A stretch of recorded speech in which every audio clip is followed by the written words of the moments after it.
اس کے چاروں طرف راستے سنسان اور گہرے اندھیرے میں ڈوبے ہوئے تھے۔ چاند کی روشنی اسے اب کم لگ رہی تھی۔ زرد اور سوکھے ہوئے پتے اس کے قدموں کے نیچے آ کے کڑکڑاتے تو اندھیرے اور خاموشی میں ایک عجیب اور رہسیمئی قسم کی آواز پیدا ہوتی تھی۔ وہ منزل کی طرف قدم اٹھا تو رہا تھا، مگر اسے محسوس ہو رہا تھا کہ وہ چلنے کے باوجود ایک قدم بھی نہ چلا ہو۔ وہ خود اپنی اس حالت پر حد سے زیادہ حیران اور پریشان تھا کہ اس کے ساتھ کیا ہو رہا ہے۔ اچانک اسے محسوس ہوا کہ وہ راستہ بھٹک گیا ہے۔ وہ اس وقت ایک چٹیل میدان میں تھا۔ کچھ دیر ٹھہر کر راستے کا اندازہ لگانے لگا۔ اس کے ایک ہاتھ میں سوٹ کیس تھا اور اب وہ تھکن محسوس کر رہا تھا۔ تھوڑی دیر وہ ماحول کا جائزہ لیتا رہا، پھر وہ ایک طرف چل پڑا۔ میدان ختم ہونے کا نام ہی نہیں لے رہا تھا۔ پھر اسے محسوس ہوا کہ اس کے پاؤں زمین میں دھس رہے ہیں۔ اب جس چیز کا اس سے پتہ چلا وہ دل دہلا دینے والا تھا۔ اس نے چاروں طرف دیکھا تو اس کے رونگٹے کھڑے ہو گئے۔ جسے وہ چٹیل میدان سمجھ رہا تھا، اصل میں وہ میدان نہیں تھا، بلکہ ایک پرانا قبرستان تھا۔ بہت زیادہ پرانا ہونے کی وجہ سے قبریں زمین میں دھس گئی تھیں اور کتبے گر چکے تھے۔ کتبوں پر مٹی کی اتنی تہیں جم چکی تھیں کہ وہ مٹی کا ہی حصہ معلوم ہو رہے تھے۔ اس پر ڈر حاوی ہونے لگا۔ اس نے اندھا دھند بھاگنا شروع کر دیا۔ اس بھاگم دوڑ میں اچانک کسی کتبے سے اسے زوردار ٹھوکر لگی تو وہ اس ٹوٹی ہوئی قبر کے اندر گر گیا، جس میں گوشت پوشت سے خالی ایک انسانی ڈھانچہ پڑا تھا۔ شہباز کو ڈر سے ٹھنڈے پسینے آنے لگے۔ اس کا دل تیزی سے دھڑک رہا تھا۔ وہ سنبھلا اور باہر نکلنے کی کوشش کرنے لگا۔ اچانک ہی اس ڈھانچے میں حرکت پیدا ہوئی اور اس نے شہباز کو دبوچ لیا تو وہ خود کو چھڑانے کے لیے زور لگانے لگا۔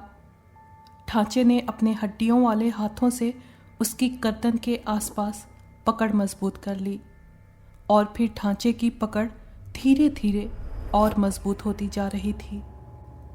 شہباز خود کو اس کی پکڑ سے چھڑانے کی ناکام کوشش کر رہا تھا۔ کچھ دیر بعد وہ بے ہوش ہو گیا تھا۔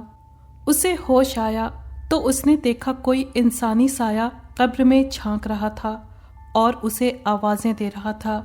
وہ اٹھ کر بیٹھ گیا۔ اس سائے نے اپنا ہاتھ آگے بڑھایا اور اس کو سہارا دے کر قبر سے نکال لیا۔ شہباز نے قبر کے اندر دیکھا تو وہاں کوئی ڈھانچہ نہیں تھا، قبر خالی تھی۔ وہ حیران رہ گیا۔ وہ مضبوط دل اور دماغ کا مالک سہی، مگر اپنے ساتھ پیش آنے والے اس واقعے سے وہ حد سے زیادہ ڈر گیا تھا۔ اس نے اجنبی کی طرف دیکھا اور اسے اپنے ساتھ پیش آنے والا واقعہ بتانے لگا۔ اجنبی نے مسکراتے ہوئے کہا، یہ سب آپ کا وہم ہے، اصل میں آپ زیادہ ہی ڈر گئے تھے۔ اچھا یہ تو بتائیں، آپ ہیں کون اور میرا نام کیسے جانتے ہیں؟ آپ نے کچھ دیر پہلے مجھے میرا نام لے کر آواز دی تھی۔ شہباز ابھی تک حیران تھا۔ لگاتار ہونے والے واقعات نے اسے کھنچکر بنا دیا تھا۔ میں نے اسٹیشن پر ہی آپ کو دیکھا تھا۔ آپ چائے کی کیبن پر کچھ دیر ٹھہرے تھے اور چائے پی تھی، میں وہیں تھا۔ لیکن میں نے تو تمہیں نہیں دیکھا، شہباز بولا۔ آپ کی نظر نہیں پڑی ہوگی۔ آپ کو اسپتال جانا ہے نا؟ چلیے میں آپ کو پہنچا دیتا ہوں، اس نے پیشکش کی۔ شہباز بھی اب ریلیکسڈ ہو چکا تھا۔ اس وقت خالی ہاتھ تھا۔ اس کا بیگ بھی نہ جانے کدھر گر گیا تھا۔ وہ دونوں اندھیرے میں باتیں کرتے ہوئے دھیرے دھیرے چلتے رہے۔ شہباز کا خوف، ڈر کافی حد تک دور ہو چکا تھا۔ اجنبی نے بتایا کہ وہ اسی گاؤں کا رہنے والا ہے، کسی کام سے شہر گیا تھا، آتے آتے رات ہو گئی۔ شہباز بہت تھک چکا تھا، اس سے قدم اٹھانا دوبھر ہو رہا تھا۔ اس نے اجنبی سے پوچھا کہ گاؤں اور کتنی دور ہے؟ اجنبی نے کہا، لگتا ہے آپ تھک گئے ہیں، میرا ہاتھ تھام لیجئے، ہم جلدی پہنچ جائیں گے۔ شہباز نے ہچکچاتے ہوئے اس کا ہاتھ تھام لیا۔ اسی لمحے اسے ایسا محسوس ہوا کہ جیسے اس نے کوئی بہت بڑی طاقت کو تھام لیا ہو۔ اچانک ہی قبرستان ختم ہو گیا اور اب وہ ایک حویلی کے سامنے کھڑے تھے۔ یہ ہم کہاں آ گئے؟ یہ کون سی جگہ ہے؟ شہباز حیران اور پریشان تھا۔ اجنبی نے ہنس کر کہا، آپ نے اتنے سوال ایک ساتھ کر دیے۔ یہ میری حویلی ہے، میں یہاں رہتا ہوں۔ آپ تھکے ہوئے ہیں، کچھ دیر یہاں کھانا کھا کر آرام کر لیں، پھر میں آپ کو چھوڑ آؤں گا۔ وہ اسے حویلی کے اندر لے آیا تھا۔ حویلی کا یہ ایک بہت بڑا کمرہ تھا جہاں اس وقت یہ لوگ موجود تھے۔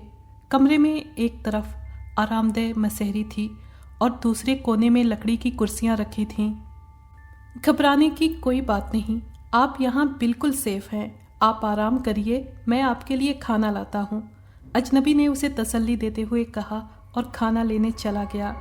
اس کے جانے کے بعد شہباز دوبارہ کمرے کا جائزہ لینے لگا۔ ایک دم سے اسے خیال آیا کہ یہاں سے بھاگ جانا چاہیے، نہ جانے یہ کیا گورکھ دھندا ہے۔ ابھی اس نیت سے وہ اٹھا ہی تھا کہ اجنبی کھانے کی ٹرے تھامے کمرے میں آ گیا۔ آپ اطمینان سے کھانا کھائیے، اجنبی نے ٹرے اس کے سامنے رکھتے ہوئے کہا اور خود کرسی پر بیٹھ گیا۔ آپ نہیں کھائیں گے؟ شہباز نے اس سے پوچھا۔ نہیں، مجھے بھوک نہیں ہے۔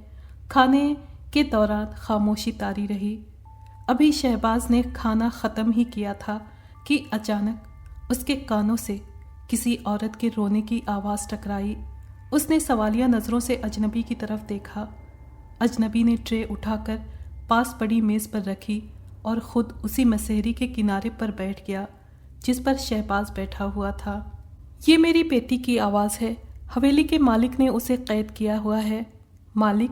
آپ نے تو بتایا تھا یہ آپ کی حویلی ہے۔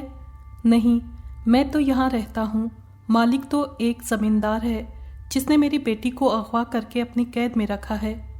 میری تو کچھ سمجھ میں نہیں آ رہا۔ شہباز نے اپنا سر تھام لیا۔ میں شروع سے آپ کو اپنی کہانی سناتا ہوں کہ میرے ساتھ کیا ہوا تھا، میں اسی لیے تو آپ کو اس حویلی میں لے آیا تھا۔ نہیں، مجھے نہیں سننی تمہاری کہانی، مجھے جانے دو۔ شہباز اٹھ کھڑا ہوا۔ میری کہانی سنے بغیر آپ نہیں جا سکتے، وہ اطمینان سے بولا تھا۔ شہباز نے جیسے ہی قدم آگے بڑھانا چاہا، اسے ایسا لگا جیسے اسے زنجیروں میں جکڑ دیا گیا ہو۔ وہ دوبارہ مسہری پر بیٹھ گیا۔ اجنبی نے کہنا شروع کیا، میں اس گاؤں کا غریب کسان تھا۔ اس دن میں کھیتوں میں کام کر رہا تھا کہ ہمیشہ کی طرح میری بیٹی میرے لیے کھانا لے کر کھیت میں آئی تھی۔ کھانے سے فری ہو کر میں پیڑ کے سائے میں کچھ دیر آرام کرنے کے لیے بیٹھا ہی تھا کہ مجھے اپنی بیٹی کی چیخ سنائی دی، جو کچھ دیر پہلے کھانے کے خالی برتن لے کر گھر کی طرف گئی تھی۔ وہ مجھے مدد کے لیے پکار رہی تھی۔ میں دوڑتا ہوا اس کی آواز کی طرف بھاگا تو دیکھا کچھ نوجوان اسے زبردستی گاڑی میں بیٹھا کر رفو چکر ہو رہے تھے۔ میں گاڑی کو پہچان چکا تھا، یہ زمیندار کی گاڑی تھی۔ میں اس کے پیچھے بہت دور تک بھاگا مگر وہ نظر سے اوجھل ہو گئی۔ شہباز سکون سے اس کی باتیں سن رہا تھا۔ کچھ دیر ٹھہر کر اس نے بات جاری رکھی۔ میں زمیندار کے پاس اس کی حویلی پہنچا تو اس کے کارندوں نے مجھے حویلی میں گھسنے نہیں دیا، لیکن میں ٹھان کر آیا تھا کہ ہر حال میں اپنی بیٹی کو اس درندے جیسے انسان سے بچاؤں گا۔ درانتی میرے پاس تھی۔ میں کسی طرح ان کارندوں کی نظر میں آئے بغیر حویلی کی پچھلی دیوار پھاند کر بڑی مشکل سے زمیندار کے کمرے تک پہنچا۔ کمرے کا دروازہ اندر سے بند تھا۔ میں نے زور زور سے دروازہ کھٹکھٹایا۔ نشے میں جھومتے زمیندار نے جھنجھلا کر جیسے ہی دروازہ کھولا، میں نے درانتی سے اس کی گردن پر وار کر دیا اور اسے فوراً ہی موت کے گھاٹ اتار دیا۔ لیکن ابھی میں بیٹی کو آزاد کروانے کے لیے آگے بڑھا ہی تھا کہ زمیندار کے نوکر آ گئے۔ شاید وہ شور کی آواز سن کر آئے تھے۔ انہوں نے وہیں مجھے اور میری بیٹی کو مار ڈالا۔ نہ کہیں پرچہ کٹا، نہ عدالت ہوئی۔ ہم دونوں بے گناہ باپ بیٹی مارے گئے اور الٹا ہم پر ہی الزام لگا کہ زمیندار کو لوٹنے آئے تھے۔ یہ سارا قصہ آپ کو سنانے کا میرا مقصد یہ تھا کہ آپ سب کو بتائیں کہ ہم جیسے لوگوں کے ساتھ یہاں کے طاقتور لوگ کیا سلوک کرتے ہیں۔ یہ کہہ کر وہ چپ ہو گیا۔ شہباز ڈری نظروں سے اسے دیکھ رہا تھا۔ وہ ابھی تک ایک روح کے ساتھ تھا جو اس کے قریب ہی بیٹھی ہوئی تھی۔